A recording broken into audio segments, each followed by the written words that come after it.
사역에 전념하면서 1년에 반반 한국과 미국을 오가면서 활동하고 있습니다. 목사로서 또 15년간 탈북 사역을 직접 해온 탈북 사역자로서 인권활동가로서 여러 경험을 토대로 여러분들에게 주제 발표를 하겠습니다. 나에게는 꿈이 있습니다. 언젠가는 조지아주의 붉은 언덕 위에서 노예들의 후손들과 노예 소유주들의 후손들이 형제의 식탁에서 함께 자리를 할 수 있는 것이라는 꿈이 있습니다. 나에게는 꿈이 있습니다. 부정과 억압의 열기로 찌는 듯한 미시시피 주조차도 언젠가는 자유와 정의의 오아시스로 바뀔 것이라는 꿈을 나는 가지고 있습니다. 나에게는 꿈이 있습니다. 나의 사명의 어린 아이들이 언젠가는 그들의 피부색이 아니라 그들의 개별성에 의하여 판단되는 나라에서 살게 될 것이라는 꿈을 가지고 있습니다. 오늘 나에게는 꿈이 있습니다. 나에게는 꿈이 있습니다. 언젠가는 사악한 인종차별주의자들이 있는 바로 그 엘라베마주에서 어린 흑인 소녀들과 흑인 소년들이 어린 백인 소녀들과 어린 백인 소년들과 형제 자매로서 손을 맞잡을 수 있을 것이라는 꿈이 있습니다. 아마 이 원문까지 잘 알고 계시는 마르틴 루터 킹 목사가 1963년 8월에 워싱턴 마치라는 그 행사에서 행했던 연설문입니다. 사실 남북전쟁으로서 흑인 노예가 해방된 지 100여 년이 지났지만은 흑인들의 삶의 현장에서 노예 해방은 진정으로 이루어지지 않았습니다. 불의가 판치고 그들은 인종차별, 식당, 학교 어느 하나 인간다운 삶의 모습을 누리지 못하고 있던 그런 가운데 정말 흑인들에게는 꿈이 전혀 없었습니다. 암울한 세상이었습니다. 그때에 마르틴 루터가 꿈을 얘기할 때 정신 나간 소리였다고 사람들은 비웃었을 것입니다. 그때 그는 그 꿈을 이룰 동지들을 모으고 그들과 함께 자기가 품은 꿈을 이뤄나가기 시작했습니다. 그리고 결국은 머지않아서 이 모든 불의와 차별대우는 사라지고 그가 꿈꾸었던 그 꿈을 자기 때에는 비록 누리지 못했지만은 그 자식들이 그 열매를 따먹으면서 우리 같은 유색인종이 저는 29년 전에 미국에 이민 갔는데 저희도 바로 이런 꿈의 열매를 따먹고 있는 이민자 중에 한 명입니다. 이런 꿈은 미국 사람만 갖는 게 아닙니다. 나에게도 꿈이 있습니다. 이거 파워포인트에 오늘 여기 미리 드리질 못했는데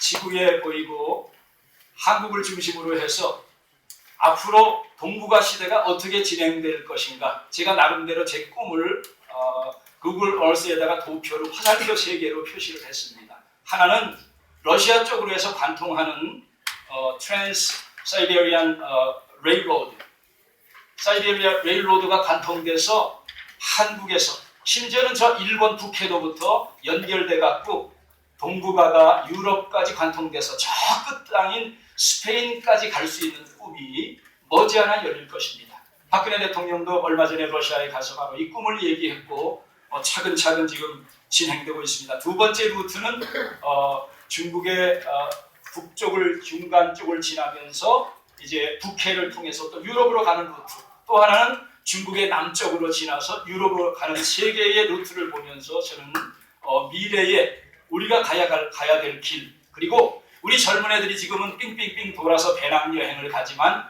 약 6일에서 7일 사이면은 배낭여행족들이 유럽에 도착할 수 있는 그 꿈이 결국은 머지않아 이루어질 것입니다.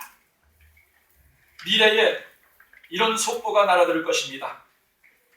동북아 시대의 주역으로서 한중일 합작으로 동북아 3국이 세계를 주도해 나가다. 새마을운동으로 한강의 기적을 이룬 대한민국이 새마을운동으로 북한을 재건하고 또 새마을운동으로 한류문화로 세계를 제패해가다. DMZ 3지역이 있습니다. 파주, 문산, 철원, 그 다음에 고성 지역에 각각 우리가 상상을 하지 못했던 새로운 연구기관이 생기고 통일촌이 구성이 되고 통일도시가 생기고 수많은 일자리가 창출되고 환경생태 연구가들이 모일 것이고 평화통일 대학원이 생기고 수많은 분단의 아픔을 겪은 학자들이 모여서 포럼을 진행시킬 것입니다. 낮은 선봉 지역의 특별시로, 신의주가 특별시로 수백만의 도시로 성장을 하고 8천만이 넘는 통일 한국이 이제는 러시아를 향해서, 유럽을 향해서 한류 문화 이상으로 그 기세를 떨칠 날이 있을 것을 저는 바라보고 있습니다. 대한민국에 땅굴이 몇 개 있느냐? 구구분분한데 땅굴이 대남 남침령으로 팔아온 수십 개에 이르는 지하 땅굴이 새로운 물류 저장 창고로 임대료 각광을 받고 있다. 대한민국 통일된 한국이 핵 보유국이 되고 항공 우주 산업이 발달돼서 일본과 미국과 함께 세계 역사를 주도해 나간다. 아마 통일을 반대하는 사람들의 의견을, 젊은 애들 의견을 적으라고 하면은 10가지도 적지 못할 거예요. 근데 오늘 저보고 말하면 이것만 지금 제가 3페이지 대강 적었는데, 통일되면은 왜 통일이 대박인가? 그냥 말만 대박이 아니라 통일되면 남북한이 모여서 얼마나 시너지 효과가 발생할 것인가 적다 보면은 각자가 가지고 있는 비전에 따라서 10장, 100장, 20장을 빼곡히 채울 수 있습니다. 우리는 통일을 그냥 단순히 캐치프레이즈가 아니라 그 통일에 대한 정확한 청사진을 우리가 가지고 있어야 되겠습니다. 그런데 이 통일을 우리만 바라는 것이 아니라 미국 사람들, 세계에서 우리보다 통일을 더 바라고 있습니다. 박근혜 대통령께서 지난 2월 25일 대국민담화에서 통일준비위원회를 언급을 했습니다. 통일에 대한 북한의 무력 흡수 통일이 아니라 이건 평화적인 통일이다 해서 평화라는 말을 강조했는데, 하나된 민족, 통일된 한반도는 동북아시아는 물론 세계의 평화와 번영에 기여하게 될 것이며, 또 통일된 한반도는 유라시아와 동북아를 연결하는 평화의 심장이 될 것이다. 동북아시아 국가들 역시 평화로운 통일 한반도에서 새로운 발전의 기회를 찾게 될 것이다. 정확하게 보고 통일을 선도해 나가고 있습니다. 어제 3월 3일 서울 신라호텔에서 열린 제5회 아시아 리더십 컨퍼런스에서 투자의 귀재로 불리우는 조지 소로스 펀드 매니지먼트 회장과 함께 퀀텀 펀드를 조성을 한 헤지 펀드 업계의 전설, 1970년대에 퀀텀 펀드를 굴려서 10년 만에 4200%의 대심화를 기록한 그 유명한 짐 로저스 홀딩스 회장이 또 통일에 대해서 내가 왜 투자를 하는가, 왜 중국에 투자를 하고 왜 북한에 나는 투자를 할 것인가를 분명히 밝혔습니다. 그는 강연에서 앞으로 5년 안에 이 투자가는 돈으로 계산하는 사람입니다. 이 투자가가 앞으로 5년 안에 남북 통일이 가능할 것이다. 이렇게 보았습니다. 그리고 통일된 한국이 10년, 20년 사이에 세계에서 가장 강력한 국가가 될 것이다. 그래서 나는 중국에 투자를 하고 북한에 투자를 하고 심지어는 자기 자녀에게 그것을 위해서 중국어를 배우도록 미리 앞을 내다보고 있습니다. 그런데 이 대한민국의 통일이 말을 부르짖는다고, 통일을 외친다고, 대박을 외친다고 통일은 이렇게 쉽게 오지 않습니다. 지난 두 정권에서 통일을 위해서 나름대로 얼마나 애를 썼습니까? 소위 햇볕 정책이라는 정책을 통해서 그들을 많이 원조해주고 도와주면은 혹시 친북 정책을 통해서, 친화 정책을 통해서 평화 통일이 이루어질 수 있지 않을까. 그러나 그것은 착각이었습니다. 그들이 가장 많은 원조를 해줬던 그 시간에 가장 많은 탈북자가 대량 탈북했다는 사실은 무엇을 얘기해 줍니까? 그리고 전직 대통령이라 하는 사람이 종합적인 사고와 판단력, 정확한 정보를 가지고 대북 정책을 펼쳐야 되는데 그 북한 정권에 대해서 가장 잘 알고 있는 장본인, 바로 북한 노동당 비서를 했던 황장엽 씨가 97년도에 내려와서 그 북한 정권은 이미 망해버린 정권이다. 앞으로 5년만 도와주지 않으면 그 북한 정권은 스스로 멸망해버린다. 강력하게 충고했는데 그 충고를 정면으로 부정을 하고 그 충고에 반대되는 정책을 펴기 때문에 죽지 말아야 될 억울한 우리 백성들이 죽어갔습니다. 그리고 지금도 중국에서 숫자를 추정할 수 없는 동남아에서 몽골에서 수많은 탈북자들이 인권유리를 당하면서 도움에서 누리를 호소하고 그래서 국가인권법이 통과돼야 됩니다.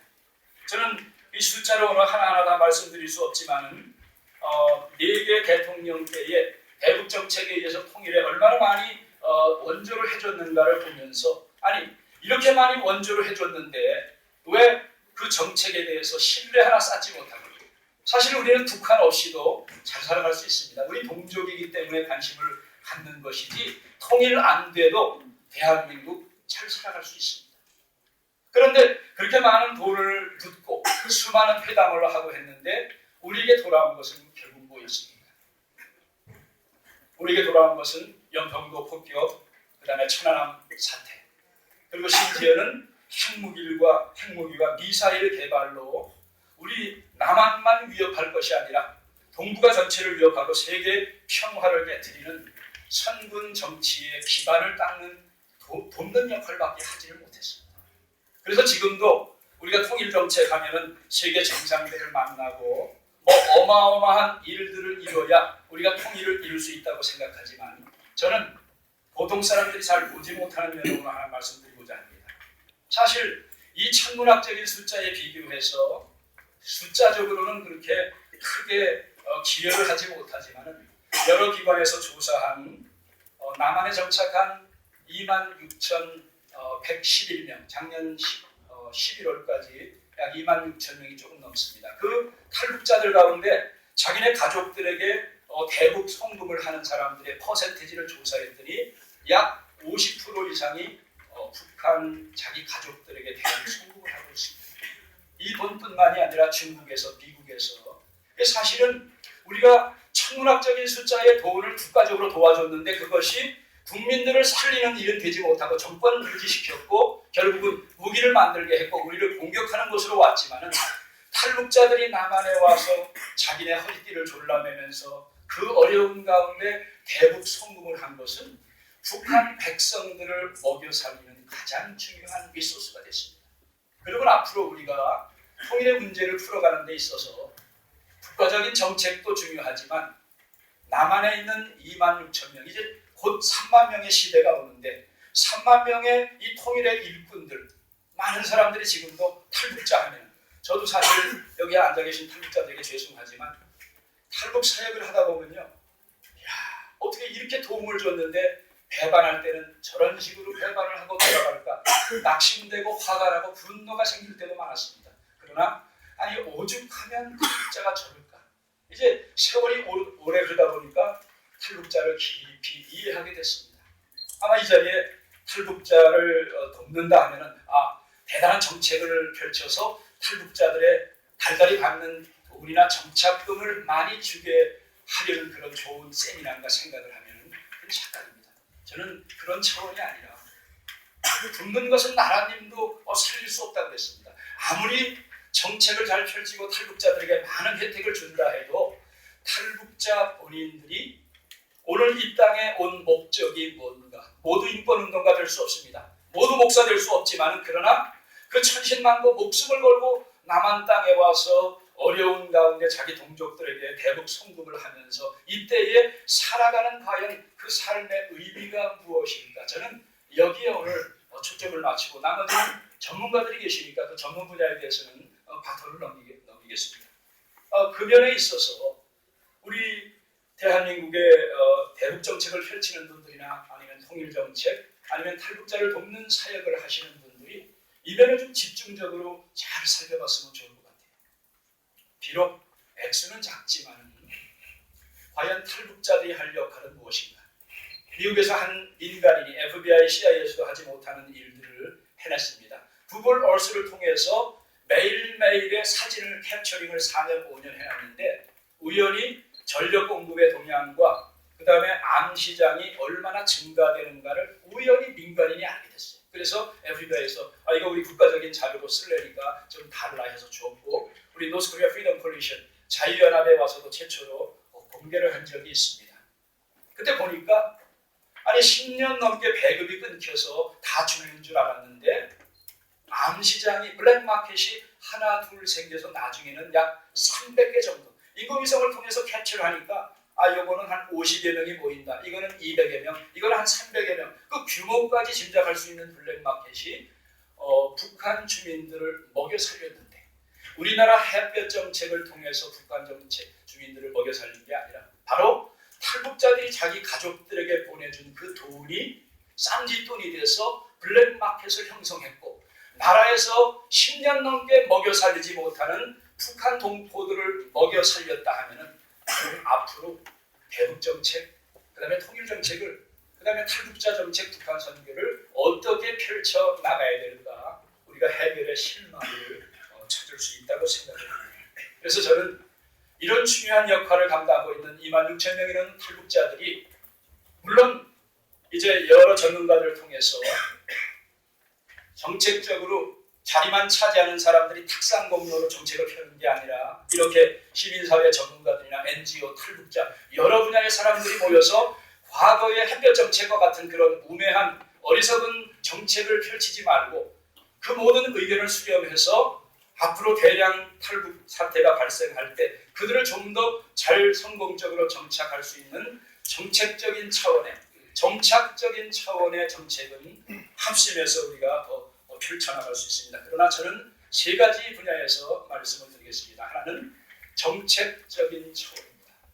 탈북자를 어떻게 정책적인 차원에서 그들의 자긍심을 세워주고 그들의 주체성을 깨닫게 해줄 것인가. 우리나라가 어려울 때 국가적으로 국가의 지도자들이 나라를 지키지 못할 때 항상 시민사회, 애국 시민단체들이 일어나서 3.1운동도 그랬고 수많은 어려움 때에 많은 애국 시민들이 일어났습니다. 오늘 화요일에 이 바쁜 시간에 오후 2시에 이 자리에 여러분들께서 나오시는 분들은 제정신이 아닙니다. 보통 분들이 아니십니다. 보통 애국심이 아니면 모든 프라이어리티 다 뒤로 밀어놓고 이 자리에 오셔서 이 귀한 시간 들으시는데 바로 이런 마음들이 정치가들에게 경종을 울리고 탈북자들에게 새로운 소망을 주면서 우리가 단순하게 먹고 살기 위해서 온 사람들이 아니구나. 통일이라 하는 동족을 살리는 이 시대적인 사명을 감당하는데 우리가 해야 될 일이 있구나. 여러분 황장엽 씨의 말을 듣지 않고 대북 정책을 세워서 실패했으면 이제는 탈북자들의 말을 들어야 되는데 한 명, 두 명의 말이 아니라 종합된 여기 오늘 NK지식인연대 대학 이상 졸업한 사람들이 약 800명 이상 멤버로 모인 저런 단체 저는 저 단체가 한국 정부나 많은 사람들이 적극적으로 도와줘서 800명 중에 70명만 엑기스로 모여서 정책 개발하고 대안을 제시하고 한다면요 햇볕 정책, 안보 어마어마한 자료가 저 NK지식인연대에서 나올 수 있어요. 그런데 그게 되질 않고 아직도 저 단체가 열악성을 면하지 못하고 있습니다.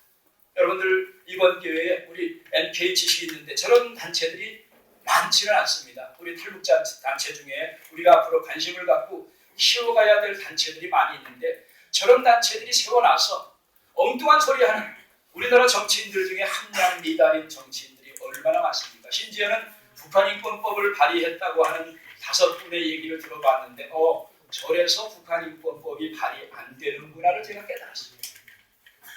북한인권법 발의하신 분들도 매스컴에 인터뷰하면서 야당에서 지금 2월 달에 어떻게 연막작전을 펼치는데 무슨 수작을 하고 있는지조차도 파악도 못하고 북한인권법의 핵심이 뭔가 최악의 경우에 버려야 될 것들이 뭔가 순서도 정하지 못하고 어떤 사람은 북한인권법은 탈북자 지원법입니다. 이거 없으면 안고 없는 찐빵입니다.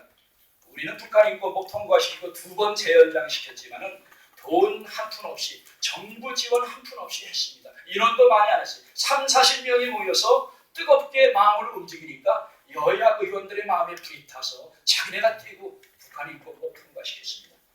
탈북자 지원이 아니에요. 말 그대로 북한인권 어떻게 하면 저들에게 인권과 자유가 회복이 될 수 있는가 거기에 초점을 맞추면 되는데 아직도 정신 차리지 못하고 있습니다. 그래서 이제는 이런 모임을 통해서 우리가 모임이 지속되고 좋은 제안들이 자꾸만 나와서 또 저런 NK지식인연대 같은 좋은 탈북자들이 중심이 돼서 지금 장성택 처형 이후에 엘리트들이 많이 넘어오고 앞으로 수많은 엘리트들이 이미 그 정권 소망이 없다고 생각을 하고 넘어온 사람들도 있고 넘어오는 과정에 있는 사람들도 있습니다. 있으면 또 해요.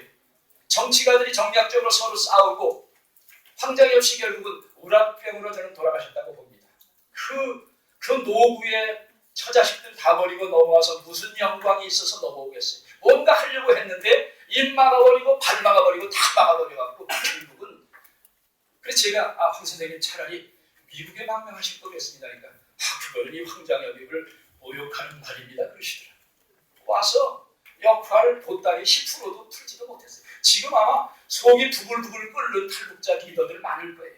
하고 싶은 말은 많은데 듣질 않고 전부 다 엉뚱한 소리를 하면서 저들의 정책에 속아 넘어가고 있으니까 얼마나 안타깝겠어요. 이제는 저희가 어떤 사람, 정치가들이 아니라 탁상공론이 아니라 탈북자들의 그 정제된 의견을 우리가 종합적으로 들어서 대북정책이나 통일정책, 탈북자 성공 정책에 정책적으로 사용을 해서 정치인들을 깨고 시민사회에 대안을 제시하고 또 좌경사상에 물들은 사람들을 어떻게 이 사회주의 사상에 몰락을 했는가, 그 정권에서 살다온 탈북자들로 하여금 가장 정확하고 강력한 리소스로 가르칠 수 있도록 우리가 탈북자들의 음성에, 그들의 의견에 귀를 기울여서 이제는 패러다임, 정책이 근본적으로 달라져야 되겠습니다.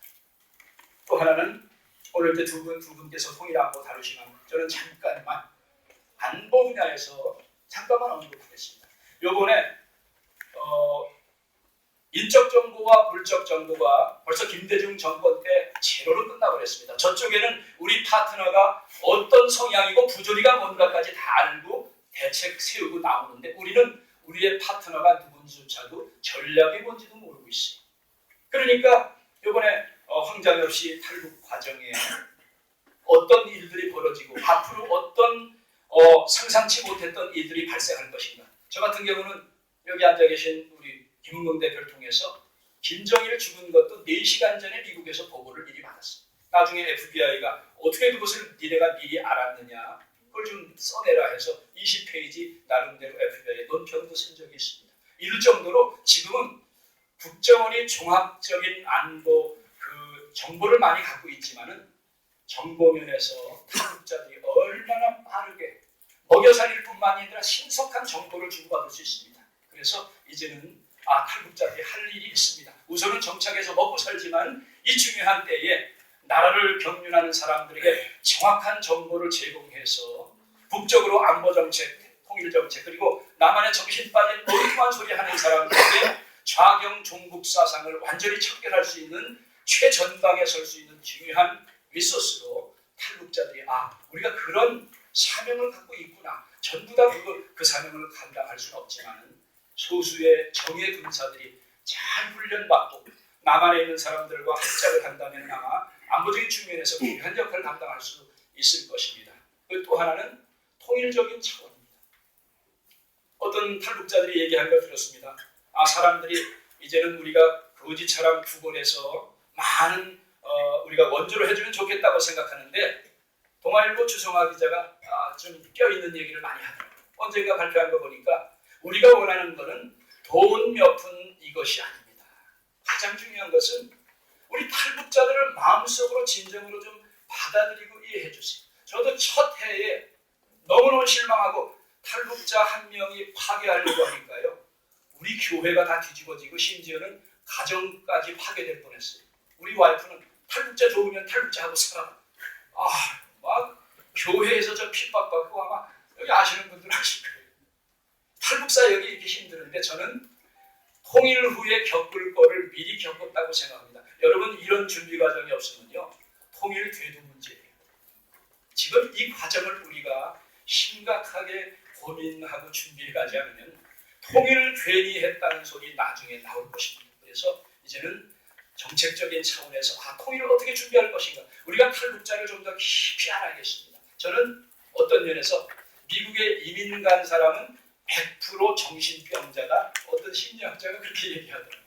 탈북자도요. 저는 어떤 면에서 100% 정신병자 환자다라고 생각을 하면 죄송합니다. 좀 모욕적이었다면 그러나 이 공산주의 사상이 인간을 그렇게 만들어버리기 때문에 이게 자기가 그러고 싶어서 그러는 게 아니라 우리도 그 사회에서 60년 살면 똑같아요. 제가 교회에서 이렇게 하다가 탈북자들이 좀 실수하면 교인들이 탈북자 욕하고 목사 공격하는데 아이고 대한민국 사람은 뭐 낫습니까? 국회에서 하는 꼴 보세요.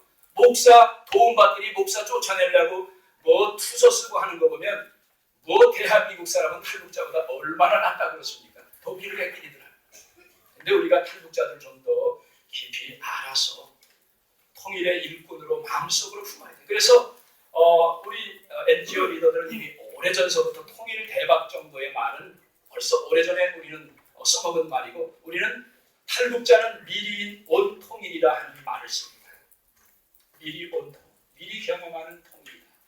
남한에 있는 2만 6천 명, 3만 명의 탈북자가 여기가 내가 환영받는 곳이 아니다라고 생각하면 어떻게 통일이 이루어져서 그 갈등을 어떻게 풀어내겠습니까?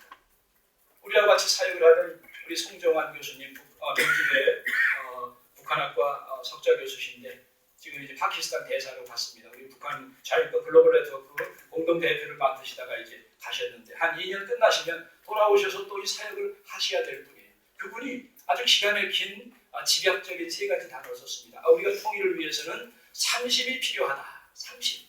하나는 우리 국민들의 마음이 하나로 뭉쳐야 되겠다. 지금 가기가 미치겠잖아요. 지금 통일 대두 문제. 이 상태로 오면은 저는 사회주의 쪽으로 가기 쉽다고 봅니다. 그래서 우리는 국민들의 마음이 합심이 돼야 되겠다.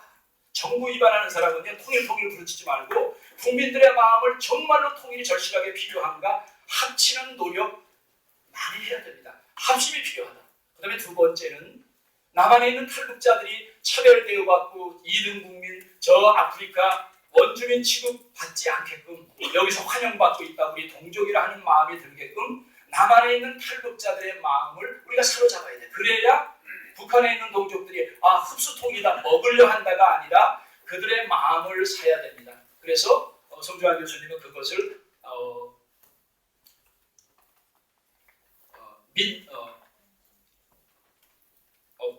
민심을 산다 그랬습니다. 그들의 마음을 산다. 민심을 얻어야 돼. 그들의 마음 얻지 못하면요 하나 되지 못해요.